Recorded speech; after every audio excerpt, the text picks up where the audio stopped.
আসসালামু আলাইকুম। টাকনুর নিচে কাপড় ঝুলিয়ে পরার শাস্তি। এই ব্যাপারে রাসূলুল্লাহ সাল্লাল্লাহু আলাইহি সাল্লাম সহিহ মুসলিমে বলেন, কিয়ামতের দিবসে আল্লাহ সুবহানাহু ওয়া তাআলা ৩ ধরনের ব্যক্তির সাথে কথা বলবেন না। নাম্বার ১, যে টাকনুর নিচে কাপড় ঝুলিয়ে পরিধান করে। ২, যে দান করে তারপর আবার খোটা দান করে।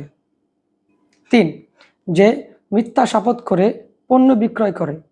অর্থাৎ রাসূলুল্লাহ সাল্লাল্লাহু আলাইহি সাল্লাম এই হাদিস দ্বারা আমাদেরকে বুঝাতে চেয়েছেন, যেই ৩ ব্যক্তির সাথে আল্লাহ তাআলা কথা বলবেন না তারা হচ্ছেন টাকনুর নিচে কাপড় ঝুলিয়ে পরিধান করা, মিথ্যা বলে পণ্য বিক্রয় করা এবং দান করার পর সেই দানের বিষয়ে তাকেই আবার খোটা দান করে। আল্লাহ তাআলা আমাদেরকে এই সকল গুনাহের কাজ থেকে হেফাজত করুন। আসসালামু আলাইকুম।